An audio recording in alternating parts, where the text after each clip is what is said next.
like this is like a whole like YouTube podcast thing. Hey, once I get good with editing, I swear.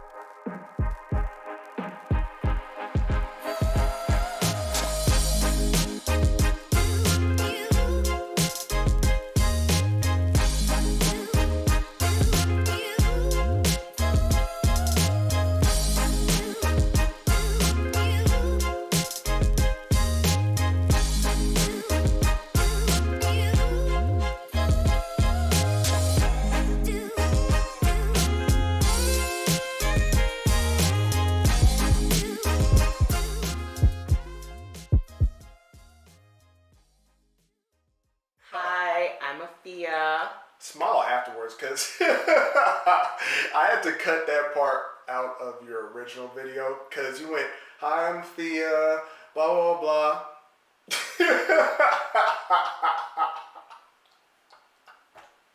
Okay, wow. Hi, I'm Afua. That's okay. Like continue? Like no. They already know me. Hi, my name is Jamal. At this point, you should know him because you've been watching the channel. I would just say do a Post-Bac. I mean, I know a lot of people who like, they'll say, oh, I don't want to do a Post-Bac, or like look down on it for some reason, or don't want to put in the time. Like, I don't want to do 2 years of a Post-Bac. But people don't think about it sometimes. It's like, applying to medical school is a 2-year process regardless, because of the way the application cycle is set up. Like, you have to take the MCAT. You have to study for the MCAT. That's half a year to a year right there. Then you have to fill out your AMCAT. It's got to get approved. And then you're interviewing all of the following year. It's a 2-year process whether you do a Post-Bac or whether you don't do a Post-Bac. You wanted to go to medical school, so I knew you were supposed to take the MCAT. Where'd you go to school at? University of Illinois, Springfield. So I knew I had to take the MCAT, and I heard it was hard. And I was like, okay, so I got a book, I studied a little bit, nothing serious at all. It was trash studying. Took it, did horribly on it, and didn't know what to do. I'm about to graduate, I did horribly on the MCAT. I decided to still apply to medical school because I was an idiot. So I applied with a horrible score. Horrible, not even competitive in any way. And obviously got denied everywhere. Well, actually, like when you apply to medical schools, how sometimes they'll send you a secondary. Well, actually, I found this out after the fact. So that some schools, they'll send you a secondary to fill out. And then when you send the secondary back within a certain amount of time, sometimes that puts you into a pot for the school's Post-Bac programs. I didn't know that. So I got secondaries from some schools, but I just knew I wasn't going to get in because I was getting denied everywhere else. So I didn't even fill out some of the secondaries. I had already just given up. But I got secondaries actually from SIU, which, would send you to med prep. And I got secondaries from some other Illinois schools too. But I just never filled them out. Nothing. And then, so I just gave up. I was all sad and whatever. And I was looking into jobs that I can do with like my useless bio degree. No, it is useless. I just never planned to use it. So I didn't really know what I could even do. Research, like literally Googling what happened, like what can I do if I don't get into medical school type of stuff. And I saw that there were Post-Bac programs, and I'm like, wait, are you going to get your master's in like medical bio research or something like that? And I'm like, I don't want a master's. I don't want to do an extra 2 years. I'm tired. I just want to go to medical school and continue my dream. So that was the mentality I was in, and I was really defeated. And I was actually at Walmart, and I bumped into my profile who I had known, and she just stopped me, and she was just like, oh, hi, how are you doing? And I was like so sad, I didn't even recognize her. She saw me. So, and I was still sad. I was talking to her, I don't know what to do anymore. Like, this is random in the middle of Walmart. I'm like, buried my soul. Because I was that sad and that defeated. Like, I don't know what to do anymore. Like, I'm fine, I'm about to graduate. I don't know what to do. I guess I'm gonna get a job. Like, that kind of thing. And she had actually did med prep, and her sister had did med prep. And she's like, oh, you need to apply to med prep. And I'm like, what's med prep? And she's like, go home and Google it. and she's just like telling me about it and how her and her sister did it and how like they really liked it, all that stuff. And then she said that I'm gonna call like the main office and see if they're still accepting applications, because it was pretty late at this point. Like it was like the day before stuff was due. Like it was like really cutting it close. And she's like, I'm gonna call and see and like make sure they know that your stuff is coming, but go home and start on that right now. And I'm like, okay. So I was like, her energy was what like gave me hope that it wasn't over. So I basically did literally what she had said, and like I've gotten all my stuff together, because for the most part that was one thing I was pretty good about in undergrad, was like keeping like old transcripts, PDFs, that kind of stuff like ready to go.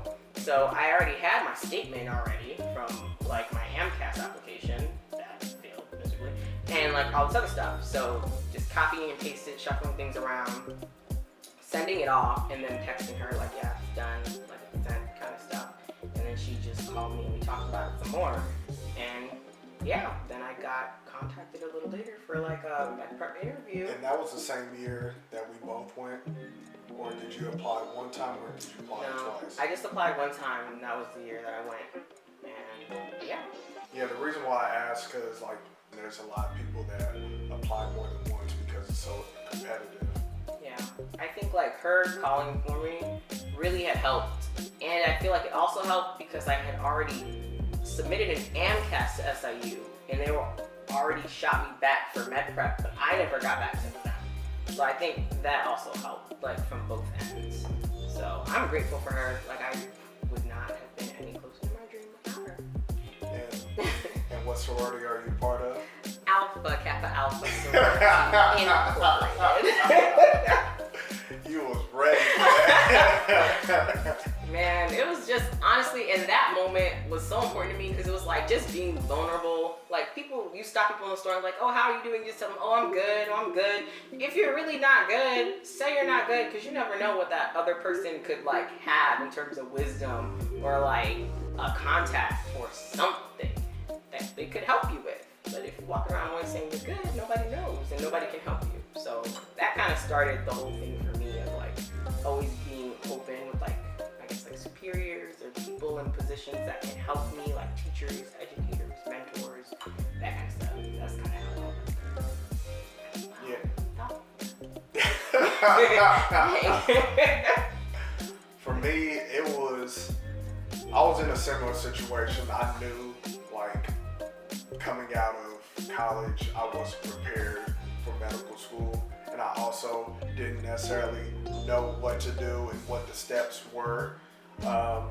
So I was kind of in a place where, yeah, I want to be a doctor, but I haven't done my full research yet. I really don't understand like the whole process. So my grades have been going up because I started off with 2.5 in my first year. And I got it up to what? I think a 3.4 by the time I graduated. So that was a far way to come. That's impressive. So when I graduated, or when I was about to graduate, I was like, okay, let me check my options, because I really don't want to be a researcher, like have a biology degree set up for you to be. And I actually looked into doing like environmental work. I did a whole summer internship on that, and I was like, this is not for me. I keep on talking about the plight of the black people and how there's so many social issues and things that need to be done in the city.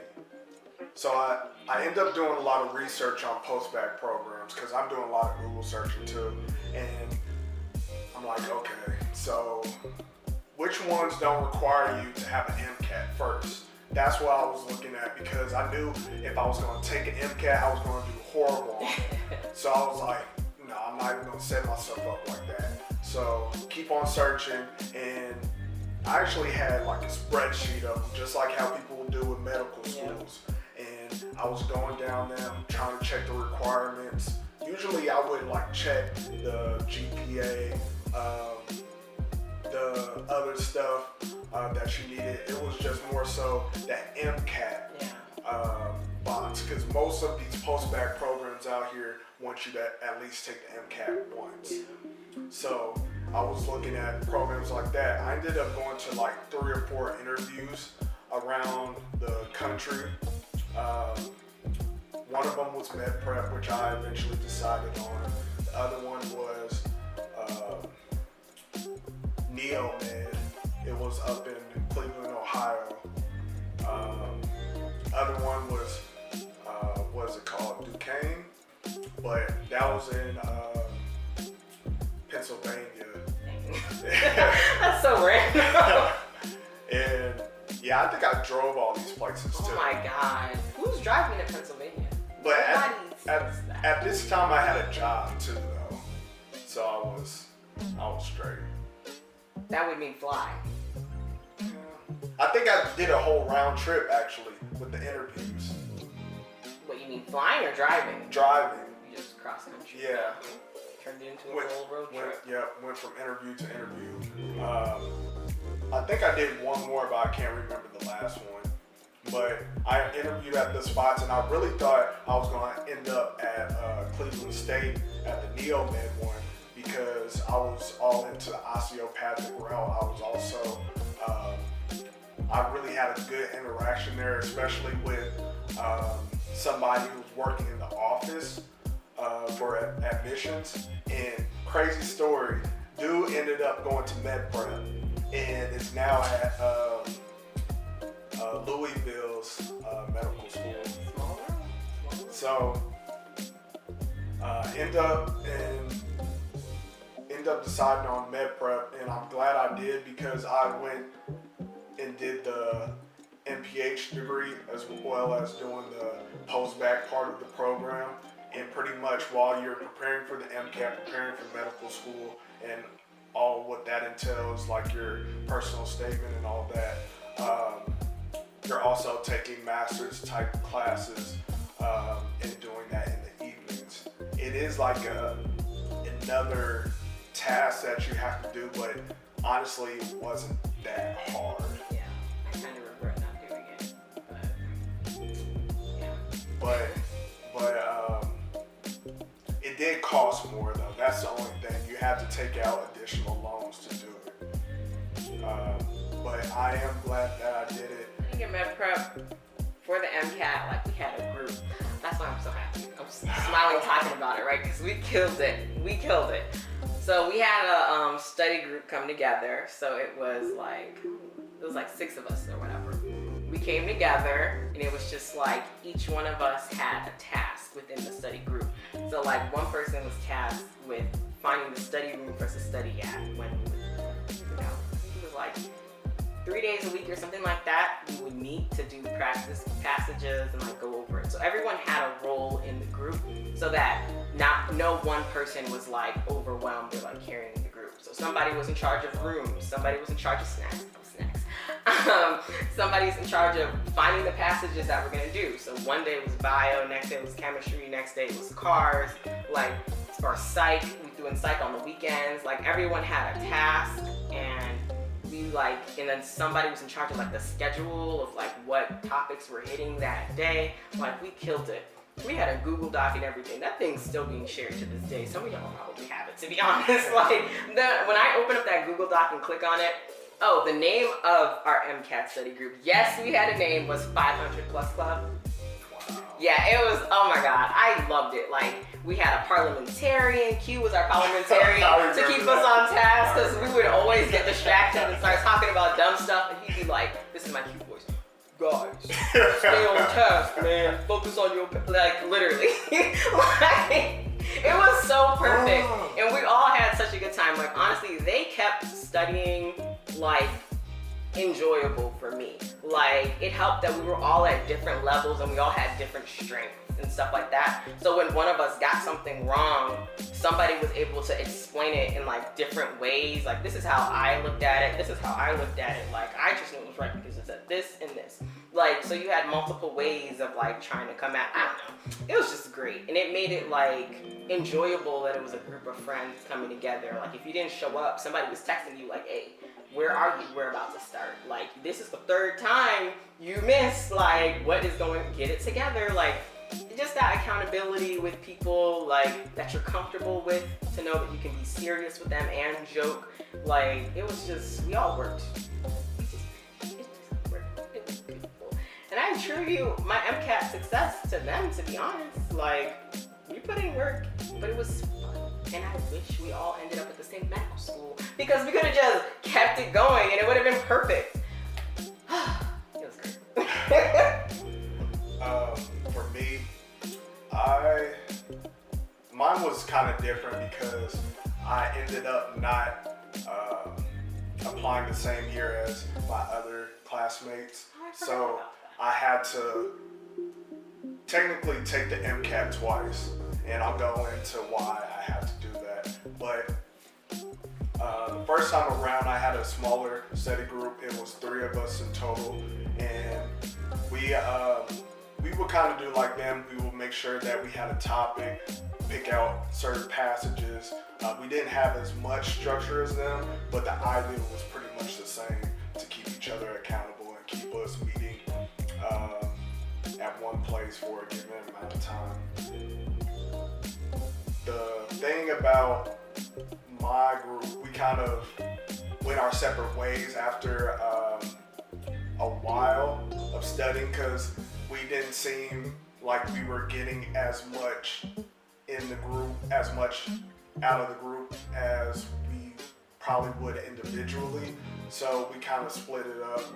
And when I first took the exam, I actually had one of those phenomenons happen where your testing site actually breaks down, or like your testing site pretty much goes out. So the electricity went out. Oh, I remember hearing about that. And my computer went black in the middle of the cars section. Oh no. And then like here goes the proctor talking on the phone in the middle of the room to one of his superiors, and he's trying to get the computers back on. Yeah. And mind you, I'm in a whole nother state at this point. I had to travel to take my MCAT. Oh no. So it takes about 10-15 minutes to get people's computers back up. I finally get mine back up, and I notice the time is still running. Mm-hmm. Oh. Yes, the time was still going. Wow. So I lost time on there, and then when we got done with cars and chem, physical sciences, we have that lunch break, and we're not supposed to be talking about the exam, but that's what everybody was talking about, just what happened. And at this point, I'm freaking the bleep out. Yeah. And I'm thinking in my head, like, should I even submit this, blah, blah, blah. And then I was like thinking back to my previous practice test, and I was like, okay, I know my worst score out of this. And even if I get my worst score, I'll be okay. So also what went through my mind was, how am I going to explain to my parents that I just used $300 to just piss down the drain because I didn't want to submit a score? So but they should have compensated you guys for that. They did not. Wow. Yes. That's like. But it was partially, I don't know if they did for the other people, but they said they would. I just didn't follow up on it because I had a lot going on that summer, because I had to like drive out to North Carolina right after it. Yeah. Oh, because you did that program. Yeah, okay. So ended up submitting it, and I did poorly. And I ended up coming back to med prep the following semester and making out a plan to take the MCAT.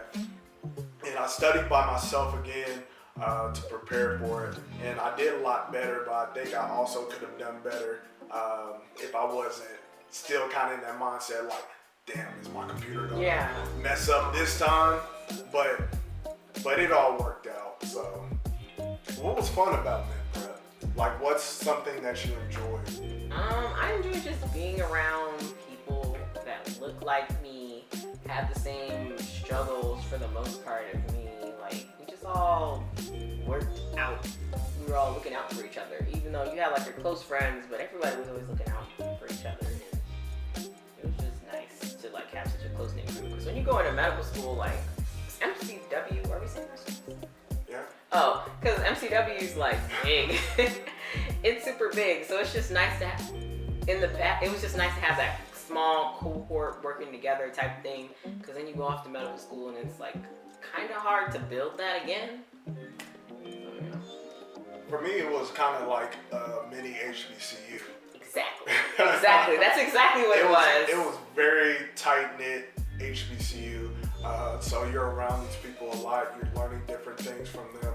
You're pretty much like in a big study group, and you get a lot of one-on-one attention with the teachers, which I really like too. And you're being challenged as well as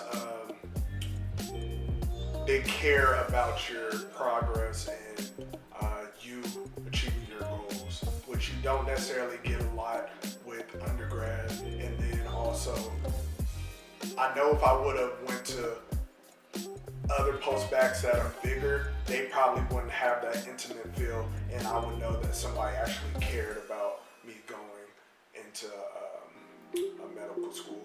Yeah, I agree. But yeah, I really enjoyed, like, because we did turn up a lot. We definitely turned up a lot. It was to the point like where we got the business done, and right afterwards we was like, "What's the move? Where are we going?" It was literally that exact. So it was a real good time, and especially being in a small town like Carbondale, Illinois.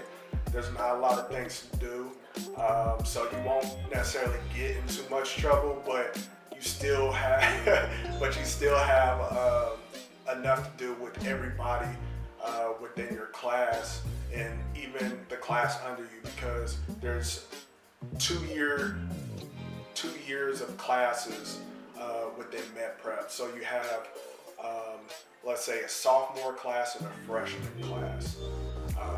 So you got about like, what, 50, 60 people there at a time? Yeah, I feel like we were in the middle of nowhere, but we made it fun because of us. Like, I'm sure if I was in Carbondale like by myself, I'd be bored out of my mind. But it's like it was the group of us that made it fun.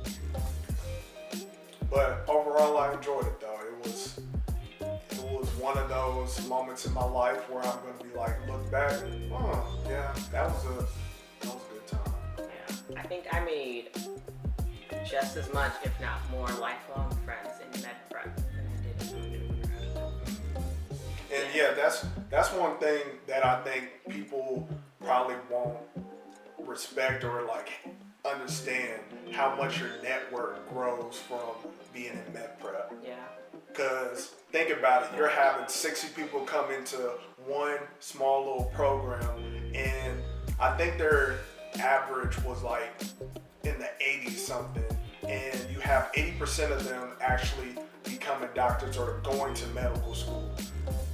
Just think about how much your network grows at that point, and when you really get out here, you could make your moves as far as like, I want to be this type of doctor, I want to be in this type of city, I want to do this line of work.